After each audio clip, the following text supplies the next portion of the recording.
Hello दोस्तों, study with concept के इस स्टडी प्लेटफॉर्म पर आप सभी का स्वागत है और साथ ही स्वागत है हमारे इस महासीरीज में।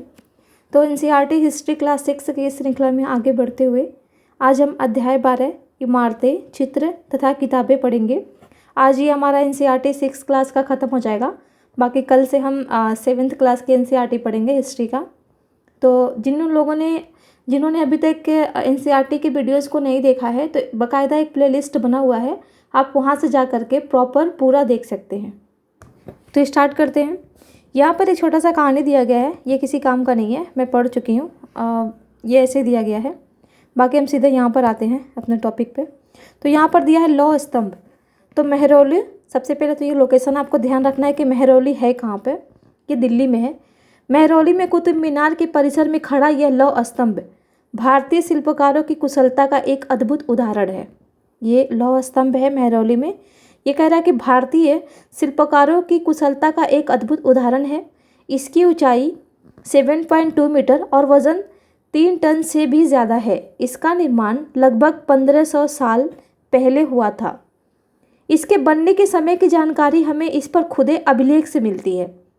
इसमें चंद्र नाम के शासक का जिक्र है जो संभवतः गुप्त वंश के थे। यहाँ पर किसकी बात हो रही है? चंद्रगुप्त द्वितीय की बात हो रही है। चंद्रगुप्त द्वितीय की बात हो रही है यहाँ पर। आश्चर्य की बात यह है कि इतने वर्षों के बाद भी इसमें जंग नहीं लगा है। तो आप देख सकते हैं कि उस टाइम पे यानी कि गुप्त काल में तकनीकी के क्षेत्र में कितनी महारत हासिल थी कि उन्होंने इस तरीके से बनाया था कि आज तक उसमें जंग ही नहीं लगा है। जबकि आप देख सकते हैं 1500 साल पहले की बनी हुई है मेहरौली स्तंभ। तो यहाँ से आपका क्वेश्चन ये बन सकता है मेंस में कि अगर हम क्वेश्चन देखें तो क्वेश्चन बनेगा गुप्त शासकों के कला एवं वास्तुकला की प्रगति में योगदान का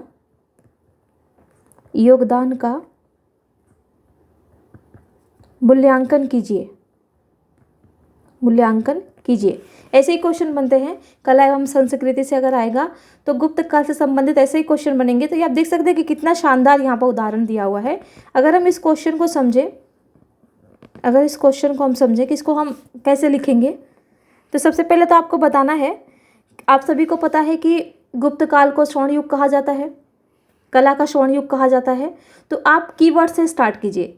जैसे हर सब्जेक्ट का अपना कीवर्ड्स होता है, हर टॉपिक का अपना कीवर्ड्स होता है। तो इसका भी गुप्त काल का भी जो कीवर्ड्स है, मौर्य काल के जो कीवर्ड्स हैं या मुगल काल के जो कीवर्ड्स हैं, तो उनको आप यूज करेंगे ना आंसर में, तो आपका आंसर बहुत ही यूनिक होगा। जैसे कि अगर मैं इसकी बात करूँ तो इसको कैसे स्टार्ट करना है, तो सभी को पता है कि गुप्त काल को स्वर्ण युग कहा जाता है। तो सीधा यहाँ पर लिखिए कि स्वर्ण युग के नाम से प्रसिद्ध, आप कुछ भी लिख दीजिए, बस कीवर्ड देखिए, आप कीवर्ड हो गया ये आपका, ठीक है। तो ऐसे स्टार्ट करेंगे ना तो पढ़ने वाले को भी वो लगेगा कि हाँ बच्चे ने बहुत अच्छे तरीके से समझ के पढ़ा। रटने से कोई चीज़ आपको याद नहीं होगी, ठीक है। तो स्वर्ण युग के नाम से प्रसिद्ध गुप्त काल में तत्कालीन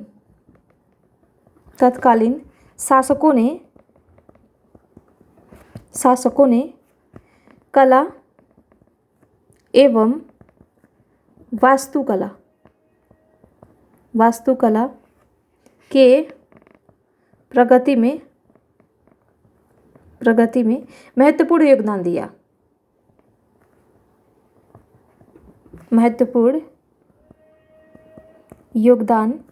दिया, जो इस प्रकार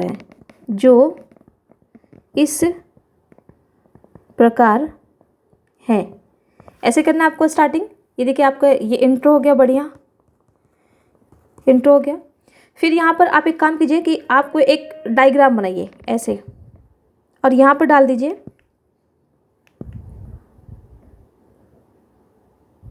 यहाँ पर डाल दीजिए गुप्तकालीन कला एवं वास्तुकला।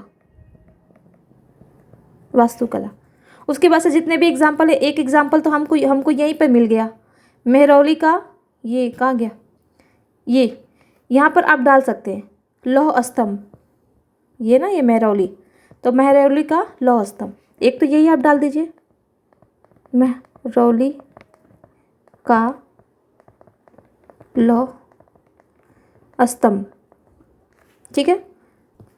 फिर दूसरा डाल दीजिए, जो जो है गुप्त काल से जो संबंधित है, जितने भी एग्जाम्पल्स आपको याद आ रहे हैं वो सारे लिख दीजिए यहाँ पर। फिर अजंता गुफा भी, अजंता गुफा इन्हीं के काल का है, ठीक है। फिर स्वर्ण मुद्रा, स्वर्ण मुद्रा अभी बताएंगे इसको कैसे यूज करना है आपको, ठीक है। फिर प्रतिमाओं का निर्माण, प्रतिमाओं का निर्माण। फिर आप यहाँ पर लिख दीजिए ये भीतरगांव मंदिर, भीतरगांव का मंदिर, भीतरगांव का मंदिर आपका हो गया। फिर सबसे जो आप सभी को पता होगा कितना इम्पोर्टेंट है ये वाला एग्जाम्पल, नालंदा बौद्ध महाविहार, ये हो गया आप। और एक और आप लोगों को यदि पता हो तो यहाँ डाल सकते हैं कि सारनाथ, सारनाथ मंदिर का पुनर्निर्माण,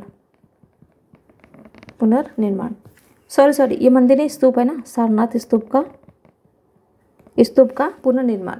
अब यहाँ पर तो आपने दिखा दिया ऐसे स्ट्रक्चर बना करके, ये पैराग्राफ वो बना करके आपने यहाँ पर डायग्राम बना करके आपने यहाँ पर समझा दिया, लेकिन अब इसको आप वेरीफाई कैसे करेंगे, क्योंकि वेरीफाई तो आपको करना ही पड़ेगा ना कि ये कैसे बना, क्या है, क्यों ऐसे एग्जाम्पल आपने यहाँ पर दिया।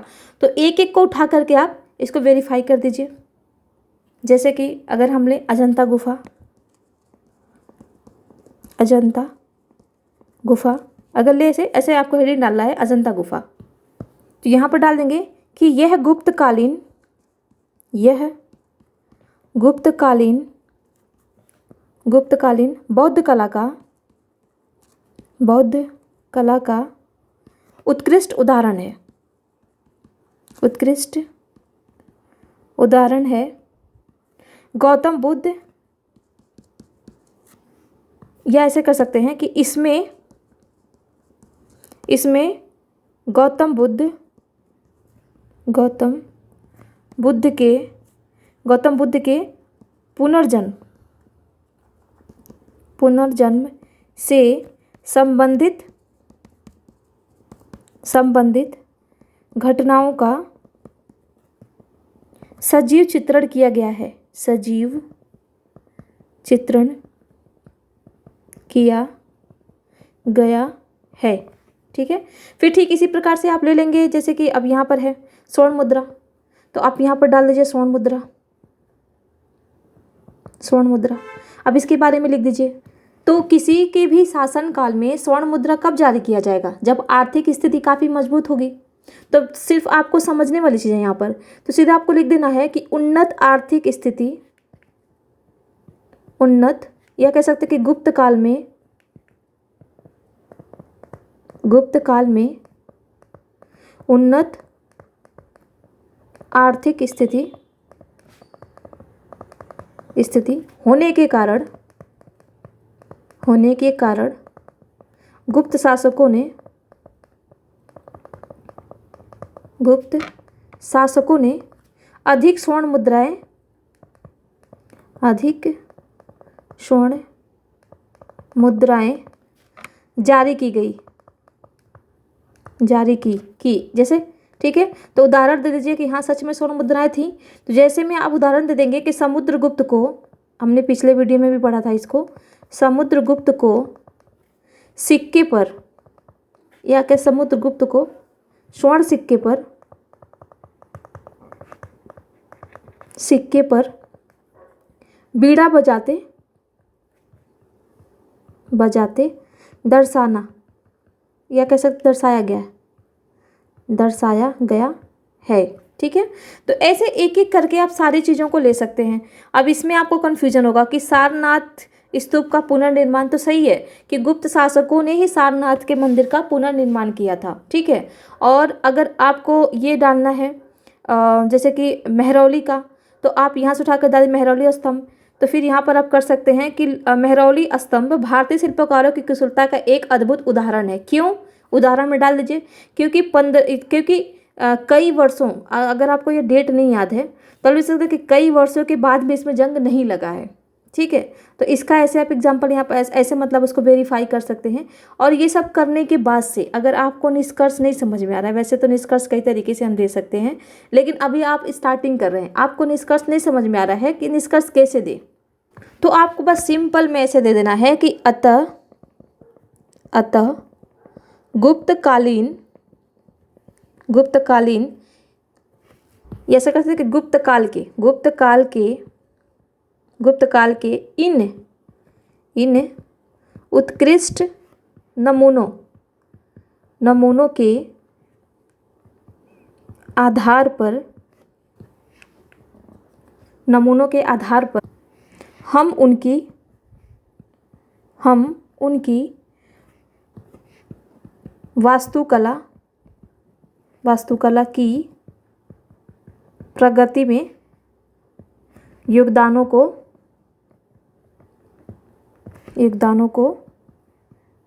समझ सकते हैं।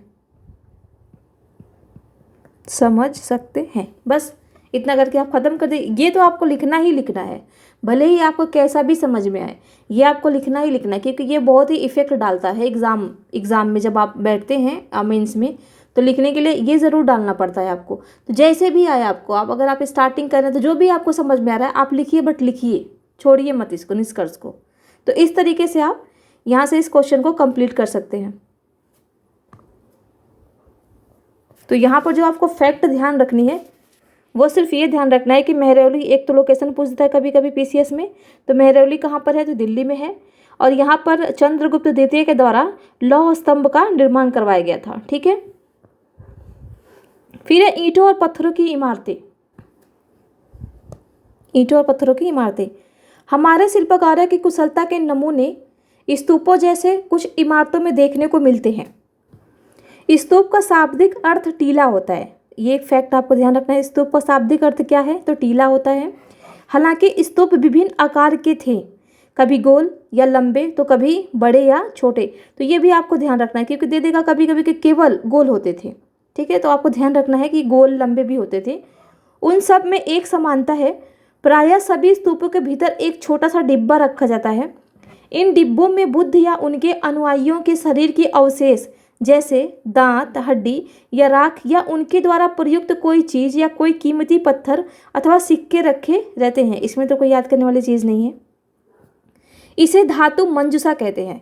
तो ध्यान दीजिएगा आप लोग कि धातु मंजूषा किसे कहते हैं, तो जिसमें बौद्ध और उनके अनुयायियों की अस्थियां, दांत, या कह सकते केवल ऐसा कर दे कि बुद्ध या उनके अनुयायियों के अवशेष रखे जाते थे, उन्हीं को धातु मंजूषा कहते थे। प्रारंभिक स्तूप धातु मंजूषा के ऊपर रखा मिट्टी का टीला होता था। बाद में टीले को ईंटे से ढक दिया गया और बाद के काल में उस गुंबदनुमा ढांचे को तरासे हुए पत्थरों से ढक दिया गया। ये सब छोड़ दीजिए, यहाँ आते हैं कि प्रायः स्तूपों के चारों ओर परिक्रमा करने के लिए एक वृत्ताकार पथ बना होता था, जिसे प्रदक्षिणा पथ कहते हैं। तो ध्यान रखना आप लोग यहाँ पर कि प्रदक्षिणा पथ किसे कहते थे, तो स्तूप के चारों ओर परिक्रमा करने के लिए एक वृत्ताकार पथ बना होता था, उसी को प्रदक्षिणा पथ कहते हैं। इस रास्ते को रेलिंग से घेर दिया जाता था, जिसे वेदिका कहते हैं। तो रेलिंग से जो घेरा गया है उसे वेदिका कहते हैं। जैसे कि ये है ना, ये साफ दिख नहीं रहा है इसमें, ये घेरा गया है, जैसे ये है तो ये घेरा गया है चारों तरफ से, ये रेलिंग जैसा बनाया गया है। तो ये ये क्या होता था, ये वेदिका होता था। इस रेलिंग को वेदिका कहते थे। और जो ये नीचे जो फर्श बना होता था, जिसको घूम करके चारों ओर परिक्रमा करते थे, उसको प्रदक्षिणा पथ कहते थे। वेदिका में प्रवेश द्वार बने होते थे। रेलिंग तथा तोरण प्रायः मूर्तिकला की सुंदर कलाकृतियों से सजे होते थे। ठीक है,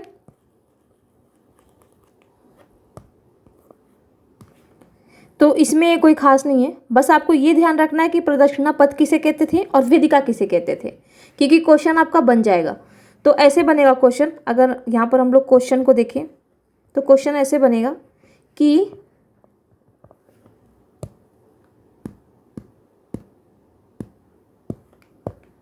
क्वेश्चन ऐसे आपका बन जाएगा कि स्तूप के चारों ओर बने वृत्ताकार पथ को क्या कहते हैं। यहाँ पर आपको 4 ऑप्शन दे देगा, तोरण दे देगा, ठीक है। फिर दे देगा आपका प्रदक्षिणा पथ, फिर आपका दे देगा शिखर, और फिर आपका दे देगा वेदिका। तो ध्यान रहे आपको, इसका आंसर होगा प्रदक्षिणा पथ। और फिर एक क्वेश्चन बना देगा कि प्रदक्षिणा पथ, यहाँ पर मैं कर देती हूँ, फिर एक क्वेश्चन बना देगा कि प्रदक्षिणा पथ के चारों ओर लगी रेलिंग को क्या कहते हैं। रेलिंग को क्या कहते हैं। यहाँ पर भी आपका 4 ऑप्शन बना देगा, वही सेम उठा करके डाल देगा आपको कि वेदिका कहते हैं, ठीक है, कि तोरण कहते हैं, कि प्रदक्षिणा पथ कहते हैं, या गर्भगृह कहते हैं। तो ध्यान देना आपको क्या कहते हैं, तो वेदिका कहते हैं, वेदिका।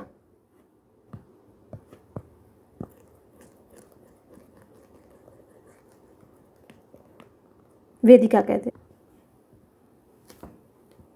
फिर आगे आते हैं कि वहाँ कभी एक भव्य स्तूप हुआ करता था, यानी अमरावती की बात कर रहा है। अमरावती में 2000 साल पहले इस स्तूप को मनाने के लिए शिलाओं पर चित्र उकेरे, सजाने के लिए,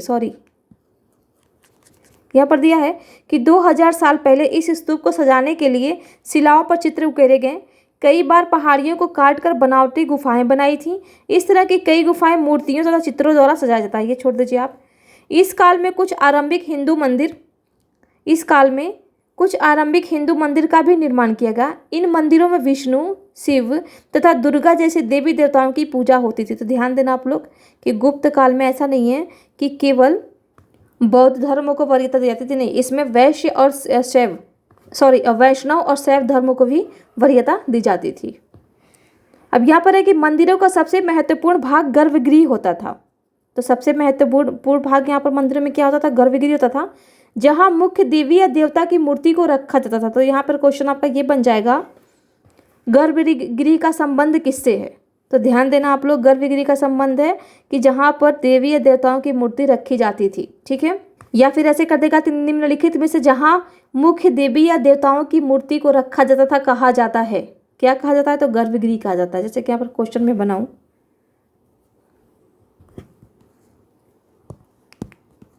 क्वेश्चन, निम्नलिखित में से जहाँ देवी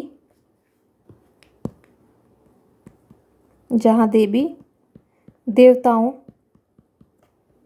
की मूर्तियों को रखा जाता था कहते हैं, क्या कहते हैं। यहाँ पर वही सारी चीज़ें आपको दे देगा, गर्भगृह,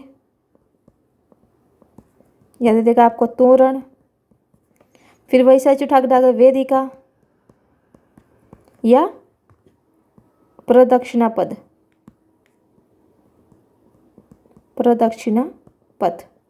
ऐसे आपको दे देगा। तो ध्यान रखना, आपको गर्भगृह कहते थे।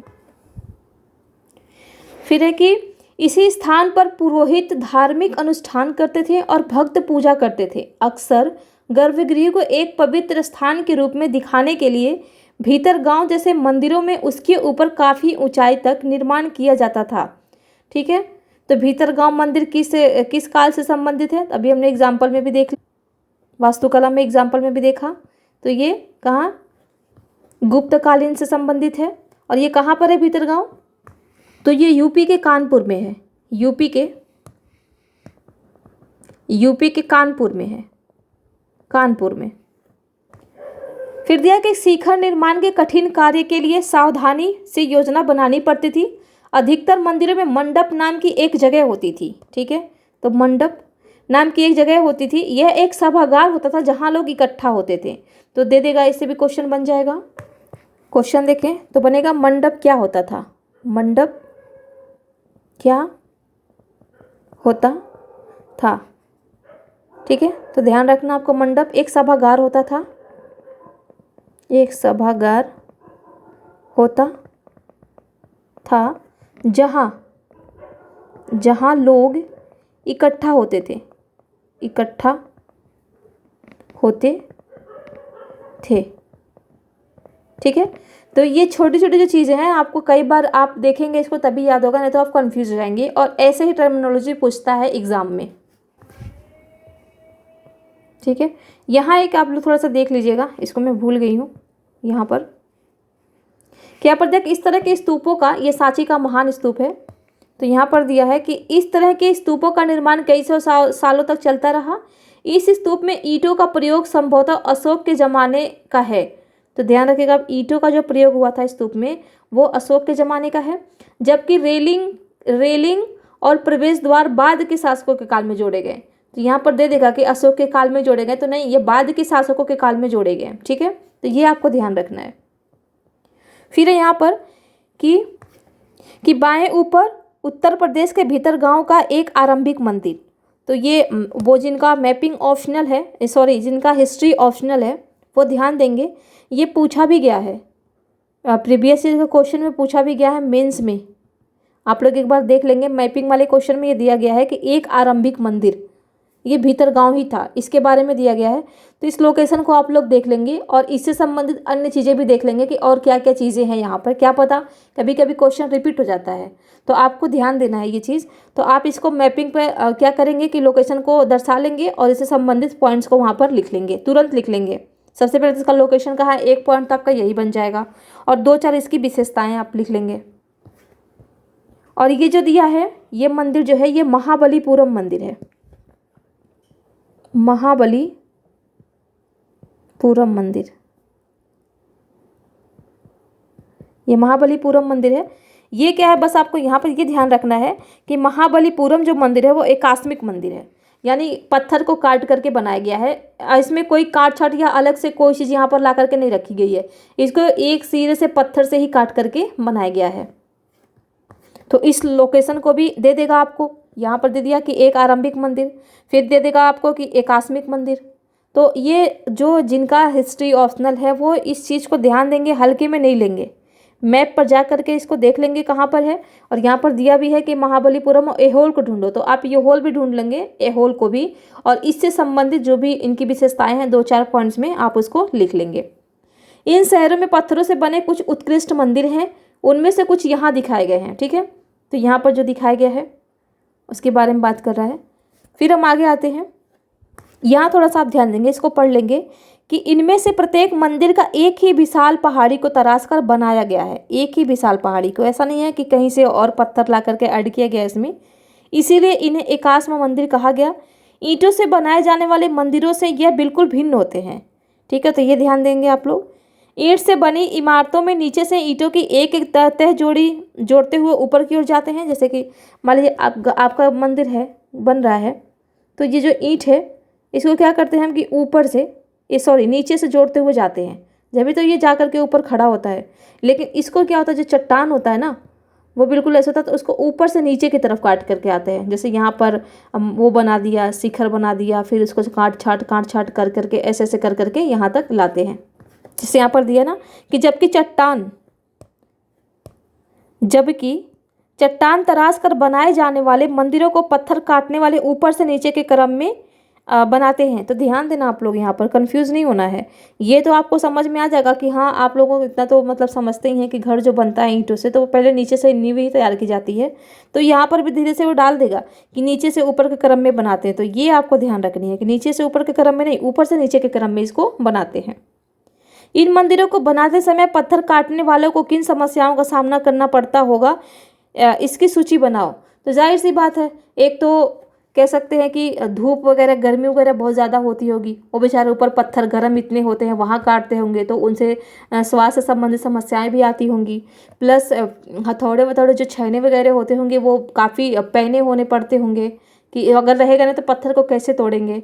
फिर इसमें मेहनत भी बहुत ज़्यादा लगता होगा, क्योंकि उस टाइम पे कोई ऐसी तकनीकी नहीं थी कि चलो मशीन वगैरह है या ब्लास्ट करके हम तोड़ ले पत्थरों को। तो ये सब तो खैर सोचने वाली बात है। फिर यहाँ पर ये देखिए आप, यहाँ पर दिया है कि एहोल का दुर्गा मंदिर, तो आपको दे देगा कि निम्नलिखित में से दुर्गा मंदिर संबंधित है, तो ये भी मैपिंग वाले देख लेंगे, एहोल मैपिंग वाले देख लेंगे, हिस्ट्री ऑप्शन वाले, ठीक है। फिर आते सीधा हम यहाँ पर, स्तूप तथा मंदिर किस तरह बनाए जाते थे। तो स्तूपों तथा मंदिरों को बनाने की प्रक्रिया में कई अवस्थाएं आती थीं।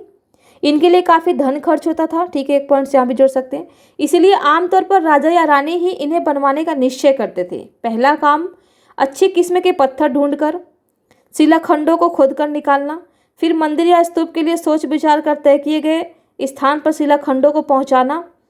यहाँ पत्थरों को काट छाट कर तराशने के बाद खंभों, दीवारों की चौखटों, फर्शों तथा छतों का आकार दिया जाता था। इन सब के तैयार हो जाने पर ही सही जगहों पर उन्हें लगाना काफ़ी मुश्किल का काम था, ठीक है, इसमें कुछ ऐसा है नहीं। यहाँ पर ऑप्शनल हिस्ट्री वाले देख लेंगे, उड़ीसा का जैन मठ कहाँ पर है, वो कर देंगे वहाँ पर लोकेशन।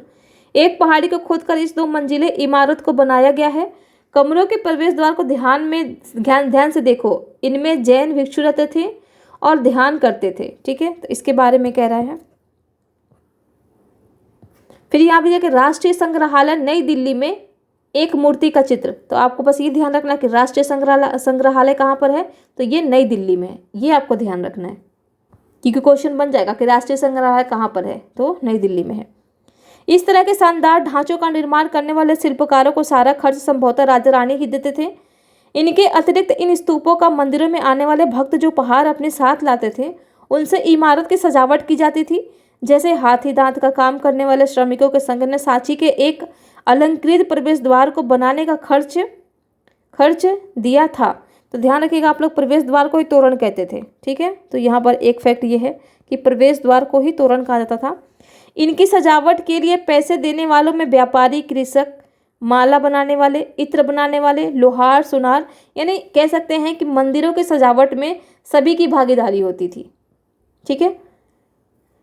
जिसके नाम खंभों, रेलिंगों, ये सब छोड़ दीजिए, सीधा ये चित्रकला पे।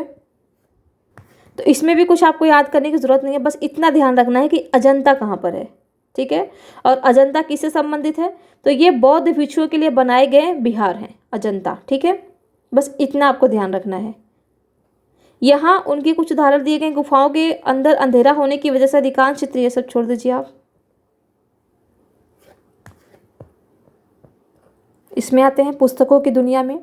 तो इस युग में कई प्रसिद्ध महाकाव्यों की रचना की गई।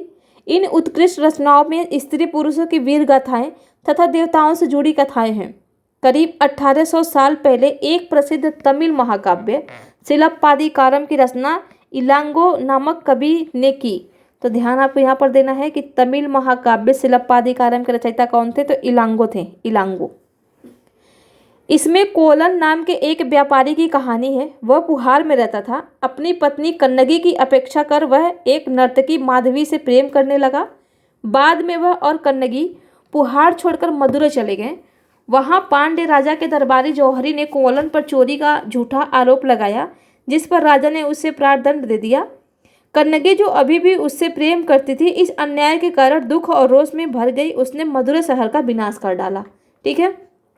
तो बस आपको ये ध्यान रखना है कि सिलप्पादिकारम के रचयिता कौन थे, इलांगो नामक थे। और इसमें क्या दिया गया है, तो कोवलन और कन्नगी की कहानी दिया गया है, ठीक है।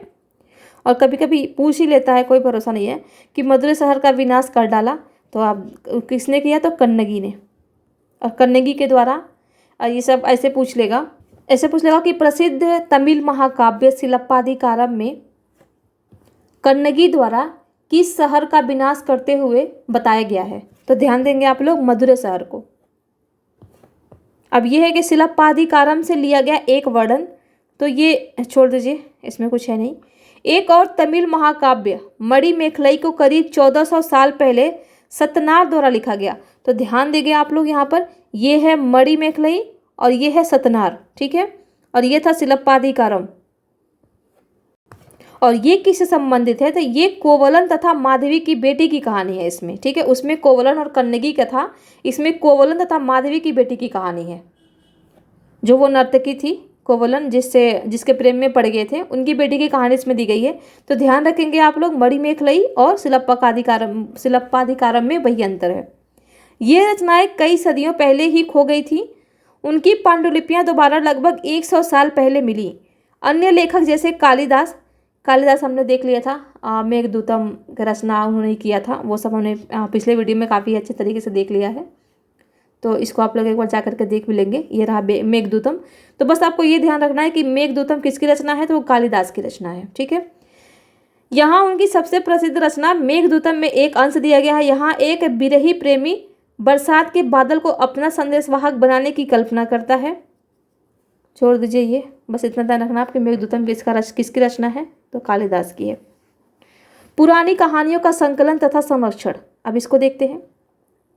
हिंदू धर्म से जुड़ी कई कहानियाँ जो बहुत पहले से प्रचलित थी, इस काल में लिखी गई।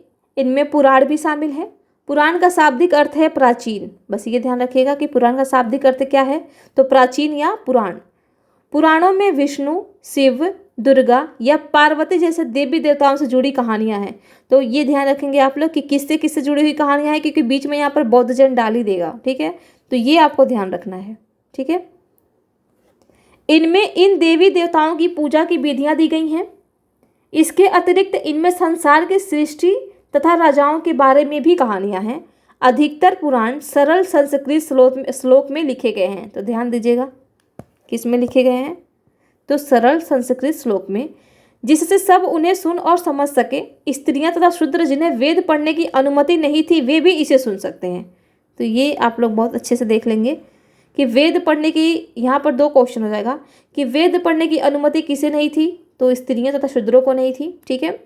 और यहाँ पर ध्यान देंगे कि पुराण में सभी पढ़ते थे पुराणों को, ठीक है, सभी पढ़ और सुन भी सकते थे। पुराणों का पाठ पुजारी मंदिरों में किया करते थे, जिसे लोग सुनने आते थे। 2 संस्कृत महाकाव्य महाभारत और रामायण लंबे अरसे से लोकप्रिय रहे हैं, ठीक है। तुम में से भी कुछ बच्चे इन कहानियों से परिचित होंगे। महाभारत कौरवों और पांडवों के बीच युद्ध की कहानी है। इस युद्ध का उद्देश्य पुरुवंश की राजधानी हस्तिनापुर की गद्दी प्राप्त करना था, ये सब आपको पता है। यह कहानी तो बहुत ही पुरानी है, पर आज इसे हम जिस रूप में जानते हैं वह करीब 1500 साल पहले लिखी गई। माना जाता है कि पुराणों और महाभारत दोनों को ही व्यास नाम के ऋषि ने संकलित किया। तो यहाँ पर एक फैक्ट ये है आपका कि किसके द्वारा महाभारत और पुराणों को संकलित किया गया था, तो वो थे व्यास। महाभारत में ही भगवत गीता भी है। तो महाभारत किसका पार्ट है, महाभारत में भगवत गीता किसका पार्ट है, तो वो महाभारत का ही पार्ट है। रामायण की कथा कौशल के राजकुमार राम के बारे में है, ये आप सभी को पता है। उनके पिता ने उन्हें वनवास दे दिया था, ये सारी कहानी तो आपको पता ही है। बाकी आते हैं हम आगे। आम लोगों द्वारा कही जाने वाली कहानियाँ, अब इसको देखते हैं। आम लोग भी कहानियाँ कहते थे, कविताओं और गीतों की रचना करते थे, गाने गाते थे, नाचते थे। तो ये सब, इसमें भी कुछ खास नहीं है, इसको भी छोड़ देते हैं। बंदर राजा की कहानी, ये भी छोड़ दीजिए। विज्ञान की पुस्तकें, इसी समय विज्ञान की पुस्तकें, इसमें फैक्ट मिलेगा आपको। इसी समय गणितज्ञ तथा खगोल शास्त्री आर्यभट्ट ने संस्कृत में आर्यभट्टियम नामक पुस्तक लिखी। तो ध्यान देंगे आप लोग, आर्यभट्टियम किसकी रचना है, तो वो है आर्यभट्ट की। इसमें उन्होंने लिखा कि दिन और रात पृथ्वी के अपनी धुरी पर चक्कर काटने की वजह से होते हैं। तो जियोग्राफी का जो क्विज करवाया गया है आप लोगों को, उसमें काफ़ी अच्छे तरीके से इसको समझाया गया है। तो उन्होंने ये बताया कि दिन और रात क्यों होते हैं, क्योंकि पृथ्वी अपने धुरी पर चक्कर काटती है, जबकि लगता है कि रोज सूर्य निकलता है और डूबता है। उन्होंने ग्रहण के बारे में भी एक वैज्ञानिक तर्क दिया। उन्होंने वृत्त की परिधि को मापने की भी विधि ढूंढी। तो ध्यान देंगे आप लोग, वृत्त की परिधि को मापने की विधि किसके द्वारा खोजी गई थी, तो वो भी आर्यभट्ट ही थे, जो लगभग उतनी ही सही है जितनी कि आज प्रयुक्त होने वाली विधि। मतलब सोचिए उस टाइम पे भी लोगों को कितना नॉलेज था। अंकों का प्रयोग पहले से होता रहा, पर अब भारत के गणितज्ञों ने शून्य के लिए एक नए चिन्ह का आविष्कार किया। गिनती की यह पद्धति अरबों द्वारा अपनाई गई, ठीक है। और तब वो यूरोप में भी फैल गई। आज भी यह पूरी दुनिया में प्रयोग की जाती है शून्य। ठीक है, अन्यंत्र में आपको कुछ नहीं करना, बस यहाँ पर 2 फैक्ट आपको ध्यान रखना है कि कागज का आविष्कार करीब 1900 साल पहले, हालांकि इसको हम लोगों ने पिछले वीडियो में भी पढ़ चुके हैं, बट यहाँ पर ये दिया है कि ये काइल लून नाम के व्यक्ति ने किया था कागज का आविष्कार। हम तो पिछले वीडियो में देखे थे कि कागज का आविष्कार 1900 साल पहले हुआ था। कहाँ हुआ था? तो चीन में हुआ था, लेकिन किसके द्वारा किया गया था ये हम नहीं जानते थे, तो यहाँ पर इसका नाम दे दिया है। तो ये काइल लून नाम के व्यक्ति के द्वारा इसका आविष्कार किया गया था।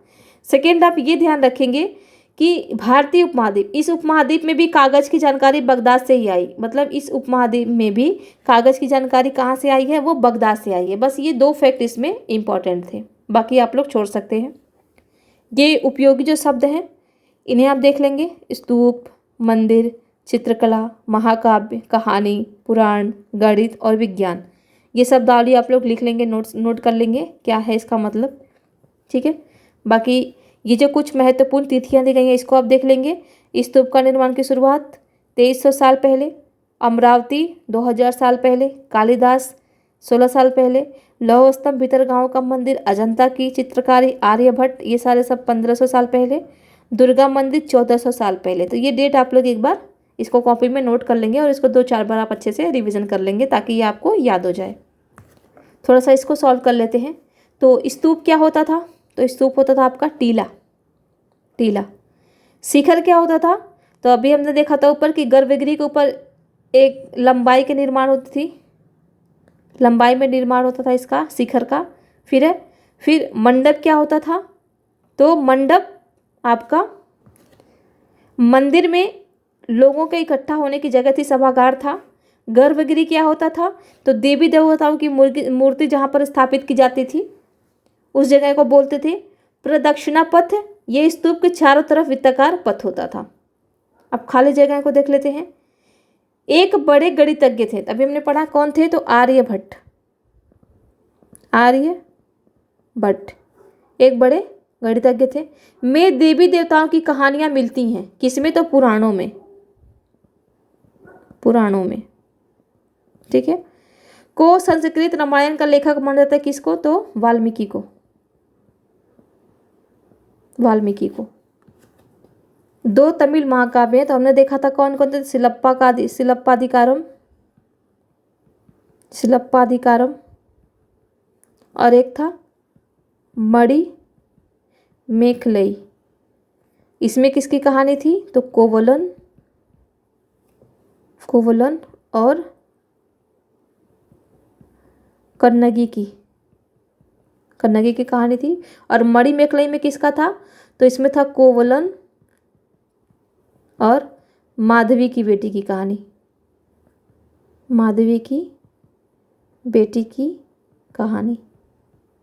ठीक है, तो ये आपको ध्यान रखना है किसमें किसकी कहानी दी गई थी। बाकी ये प्रश्न सॉल्व करवाने लायक नहीं है, कुछ खास नहीं है इसमें। तो इस तरीके से आपका 6th क्लास की हिस्ट्री एनसीईआरटी बिल्कुल ख़त्म हो चुकी है। बाकी अगले वीडियो में देखेंगे 7वीं क्लास के एनसीईआरटी को। ये देखिए तिथियों पर एक नज़र दिया है। तो इस पूरी पुस्तक में हमने वर्ष 2000 के शुरुआती बिंदु के रूप में रखकर घटनाओं प्रक्रिया होने की अनुमति तिथियों की जानकारी दी है। तो आपको ये सब थोड़ा सा देख लेंगे आप अपने लेवल पे। हालांकि यहाँ पर जो दिया है ये इम्पोर्टेंट है, जैसे कि पूरा पाषाण युग के लिए तिथियाँ लाखों वर्ष पहले के रूप में लिखी गई हैं। मेहरगढ़ में कृषि तथा पशुपालन की शुरुआत की तिथि 6000 ईसा पूर्व दी गई है। हड़प्पा के नगरों का विकास 2700 से 1900 ईसा पूर्व के बीच बताया गया है। ऋग्वेद की रचना का काल 1500 से 1000 ईसा पूर्व के बीच, ठीक है। और उत्तर वैदिक का अगर हम देखें, उत्तर वैदिक का तो ये था 1000 से 600 ईसा पूर्व। ओवरऑल था वैदिक काल तो ये था आपका 1500 से 600 ईसा पूर्व। ये इसे वैदिक काल के ही 2 पार्ट है, एक तो ऋग्वैदिक और एक उत्तर वैदिक, इसी के पार्ट है, ऋग्वैदिक और उत्तर वैदिक। इसी को दिया गया 1500 से 1000 इसको दिया गया है और 1000 से 600 इसको, इसी के बारे में बताया गया है।